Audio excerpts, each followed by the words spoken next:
Salutations, respected viewers. This is George from Ireland, and here I am on 34 Tite Street, London. And this is the home of Oscar Wilde, who had nothing to declare but his genius. So Oscar Wilde is one of the most celebrated writers in the English language, known for his novels, his short stories, his plays, and so on. So he was born in Dublin in 1854, and his father, Sir William Wilde, was the royal physician in Ireland. As in, when any members of the royal family came to Ireland, Sir William Wilde was their doctor. He was a very distinguished surgeon. So they grew up very well off, living on Merrion Square in Dublin. Oscar Wilde had one brother, and his mother, Speranza, as she was known, was a writer of some note. She went by this nom de plume, as in the Italian word for hope, and embraced the Irish national cause. His father seems to have been apolitical. And his grandfather had been a Church of Ireland clergyman. Anyway, Oscar Wilde went to Portorus Royal School in Fermanagh, and later Trinity College Dublin, where he was an outstanding classical scholar. And by the time he went up there, age 17, he'd already acquired absolute mastery of French and German, which is why he later wrote one of his plays, Salome, in French, because the Lord Chancellor's department was in charge of censoring the theatre, was very strict about depicting scenes from the Bible. It couldn't be anything which reflected any negative imputation on Christianity. Anyway, so Wilde, as soon as he graduated from Trinity, he went to Magdalen College Magdalen College Oxford, and did another degree, because people hardly ever did postgraduate degrees, and it was classics mainly, yet again. And he won the Newdigate Prize, which is a prize for poetry. And again, that's the highest honour one could achieve as a young poet, as an Oxonian.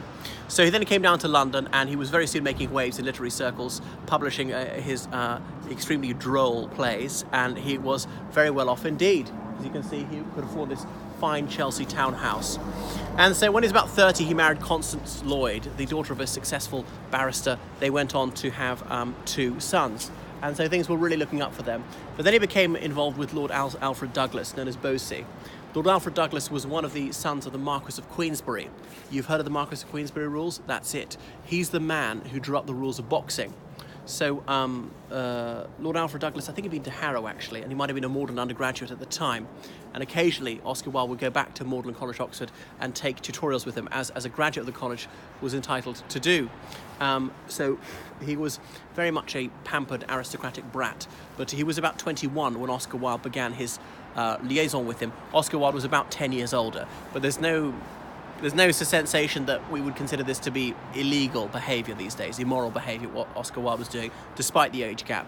Bowsie was definitely an adult when their relationship began, and Oscar Wilde up to this point had enjoyed feasting with panthers, which was seeking intimate encounters with working class youths.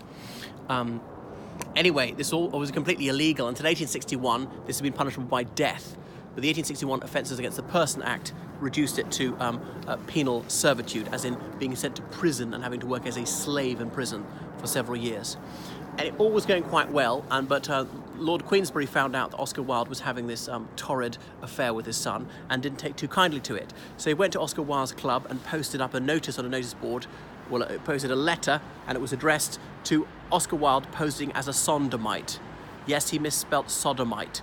Was this so he could get out of libel, or was he illiterate despite being an Oxonian? Anyhow, so Oscar Wilde very unwisely chose to sue for libel, and that was that, and his libel action soon collapsed. He was prosecuted, Lord Queensberry was defended by Edward Henry Carson, a Trinity College Dublin acquaintance and indeed friend of Wilde's, as Wilde said that Carson pursued this with all the bitterness of an old friend. Well, I should say an erstwhile friend.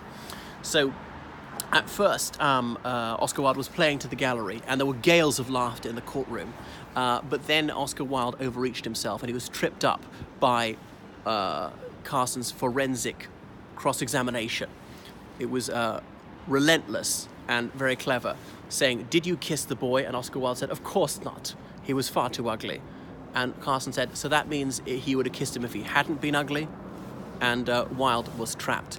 Anyway, so his libel action collapsed. He was then prosecuted for these homosexual acts, found guilty, and sent to Reading Jail. The Ballad of Reading Jail is the rest of it. That tent of blue that prisoners call the sky.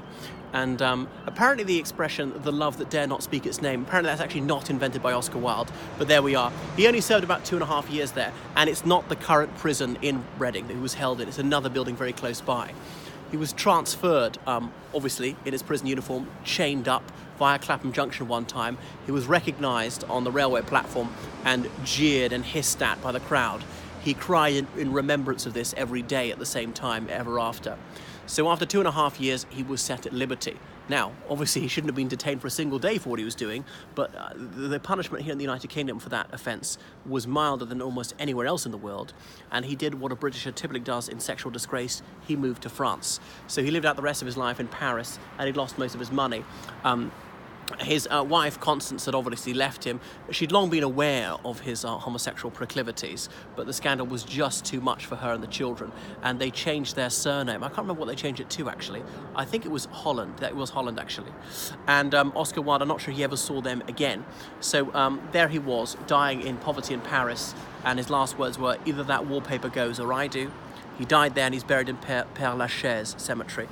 Unfortunately, his brother, who was a journalist, died quite poor soon afterwards. One of Wilde's sons was killed in the First World War. His other son married late, went on to have children. Merlin Holland, who's a book reviewer, editor and so on, he's still alive. Oscar Wilde's grandson is only about 70. People can't believe his grandson's only 70. And he has a great-grandson who went to Magdalen and indeed occupied his great-grandfather's rooms. So that's Oscar Wilde, a fantastic playwright.